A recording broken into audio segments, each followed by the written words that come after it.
Nous les femmes, nous avons une vie à 1000 à l'heure et nous nous retrouvons facilement dépassées. Je m'appelle Rebecca Attias, je détiens le diplôme de docteur en pharmacie et j'ai créé cette chaîne pour vous aider dans votre quotidien de femme et de maman. Comment ça se passe? Je vous propose une interview toutes les semaines avec un spécialiste pour aborder tous les thèmes relatifs à la femme, la maternité et le postpartum.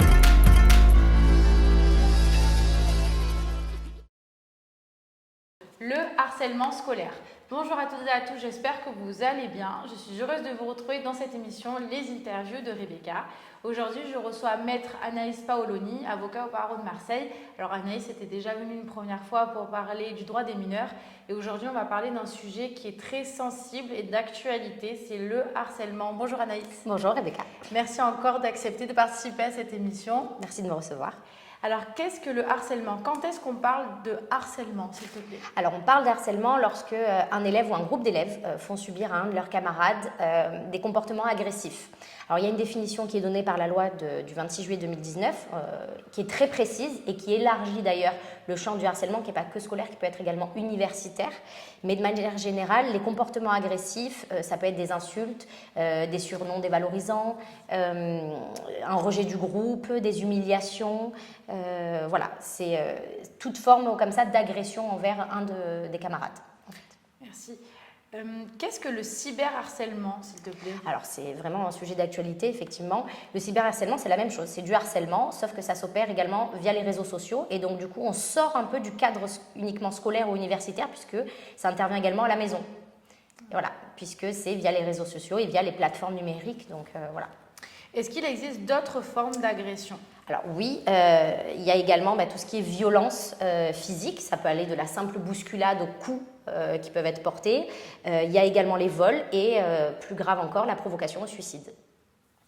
Et donc, quels sont les chiffres de cet harcèlement scolaire? Combien d'élèves seraient touchés? Alors, il y a beaucoup d'élèves. On considère qu'un élève sur 10 est touché chaque année. Ça représente 700 000 élèves par an.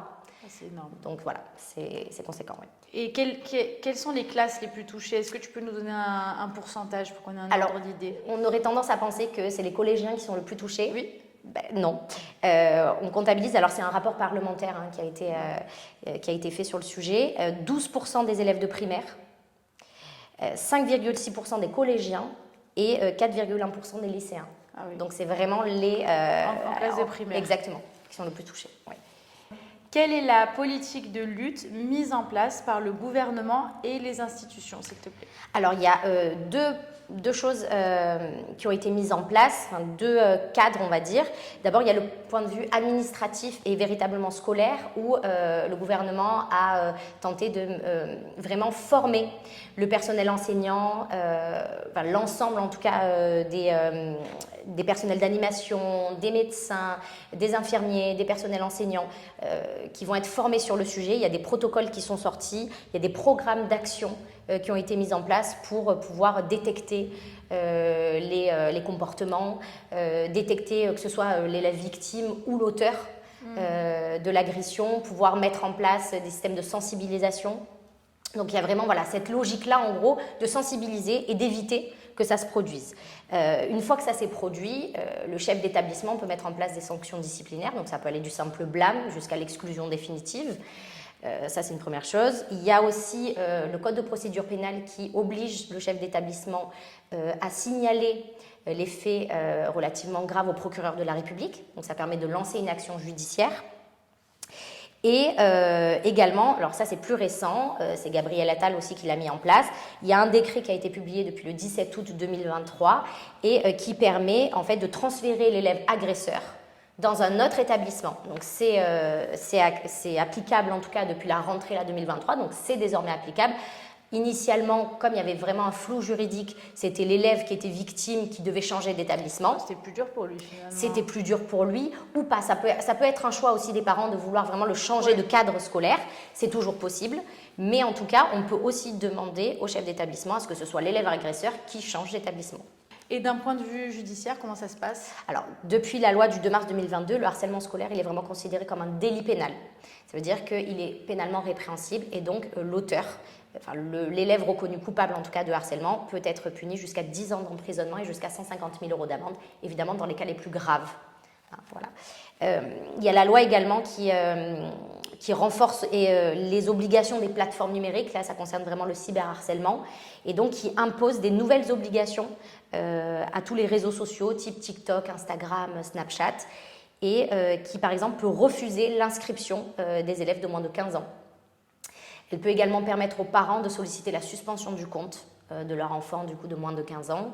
Elle permet aussi de mettre en place des dispositifs de contrôle du temps passé sur les réseaux, etc. Alors évidemment là c'est un cadre qui est posé. Après dans la pratique c'est difficile de le contrôler, mais en tout cas voilà, le cadre est posé et les plateformes numériques ont quand même des obligations renforcées. Le mieux peut-être ça serait d'acheter des téléphones puces. Oui, alors il y a des contrôles parentaux aussi qui sont mis en place, moi je connais en tout cas sur iPhone, mais on peut mettre un contrôle parental, limiter par exemple l'accès à une certaine heure, interdire certaines applications, voilà, il y a un contrôle. Alors le but c'est pas non plus de contrôler H24 l'enfant et d'avoir un regard dessus parce qu'il a aussi sa sphère intime, c'est normal, mais en tout cas ça permet d'avoir quand même une vision de ce qui peut être échangé sur les réseaux et de pouvoir interdire aussi des choses, les réseaux sur lesquels, qui peuvent être dangereux, tout à fait. Bien sûr, merci. Et donc, qu'est-ce qu'il faut faire ou que conseiller à l'enfant et aux parents du coup de la victime? Alors de la victime et même j'ai envie de dire de l'auteur présumé parce que voilà, les comportements on le sait, il y a un effet de groupe et même si un élève n'est pas forcément harceleur dans la volonté, peut-être avec l'effet de groupe il peut le devenir. Donc il y a plusieurs choses à faire, mais la première et qui est fondamentale, et je l'ai dit d'ailleurs même dans le droit des mineurs dans l'autre interview, on ne le dira jamais assez, il faut parler, il faut en parler, il ne faut pas rester dans le silence. Il faut parler et du coup pour les parents mettre à l'aise leurs enfants, leur montrer qu'il n'y a pas de raison d'avoir honte, qu'il faut oser parler, que le parent peut être là, qu'il peut l'écouter, qu'il peut l'aider et si l'enfant n'ose pas trop parler à ses parents, l'inciter à parler à d'autres membres de l'entourage, de la famille, à ses amis, à des médecins, à l'infirmier, aux enseignants. Voilà, il faut le dénoncer.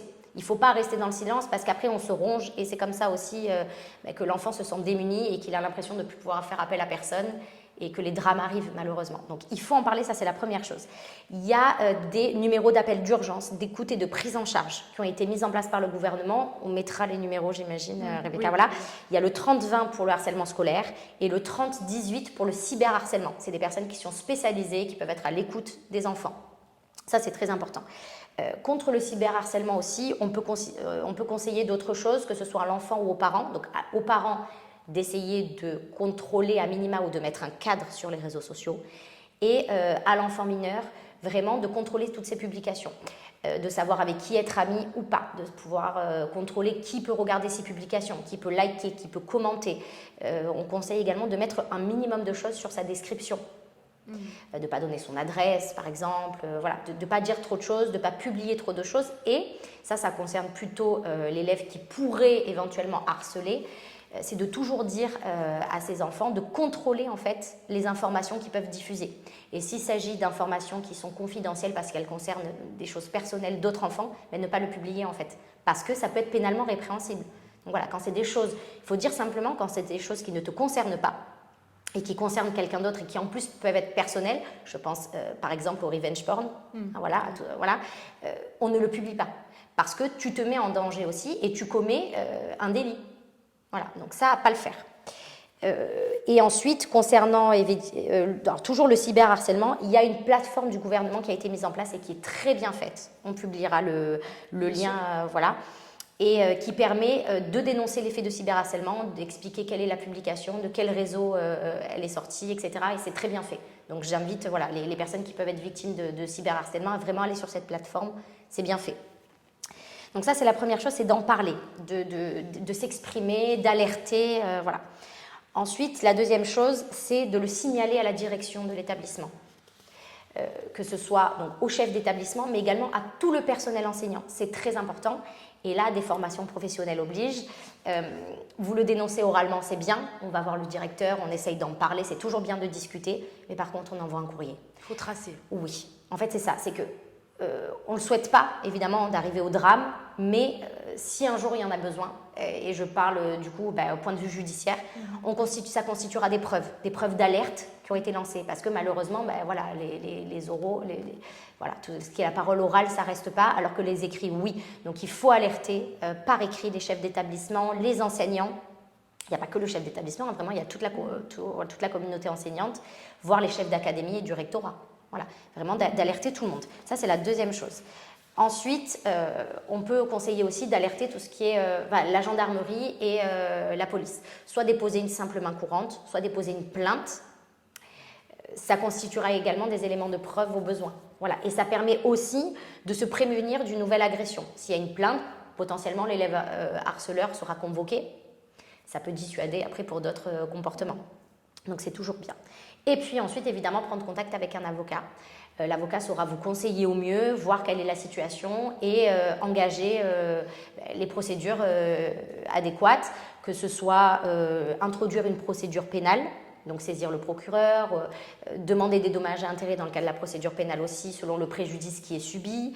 On peut également engager la responsabilité civile de l'enseignant et, de manière générale aussi, la responsabilité de l'État pour défaut d'organisation du service. Alors ça, c'est un principe qui a été reconnu récemment en 2011. Il y a eu un drame qui a abouti à la pendaison malheureusement d'un élève agressé. Et en fait, on a considéré effectivement que l'État était responsable parce que l'ensemble de la communauté enseignante était informée et du coup, il y avait des preuves de ce qu'elle était informée. Et malheureusement, les services n'ont pas réagi. Donc, il y a vraiment une problématique là à ce niveau. Donc, rien n'a été mis en place. Et du coup, la responsabilité de l'État engagée, l'État a été considéré comme responsable de ce drame. Voilà. Je le précise aussi, le Conseil national des barreaux a fait un spot qui est dédié au harcèlement scolaire et qui invite les élèves harcelés ou les parents d'élèves harcelés à consulter un avocat.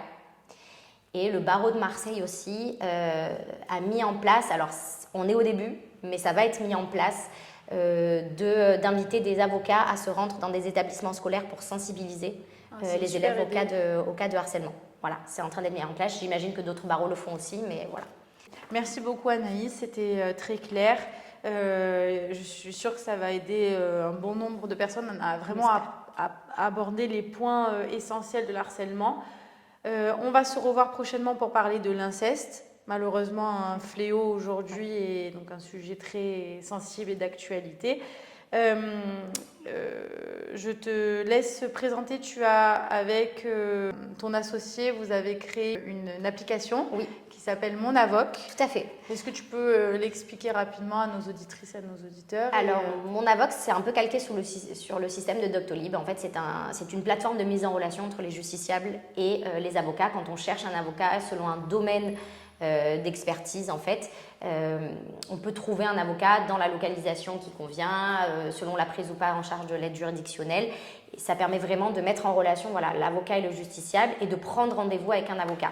Donc encore une fois, quand vous avez le moindre souci et avant d'attendre parfois qu'une situation se dégénère, on peut aussi être conseillé par un avocat. Souvent, on n'y pense pas. On vient quand le problème est né, mais avant, on peut se prémunir de ça. Et donc, je vous invite vraiment à consulter un avocat. Et si vous n'en trouvez pas, à en trouver un sur monavoc.com. Merci beaucoup, Anaïs. Je t'en prie. Bonne journée.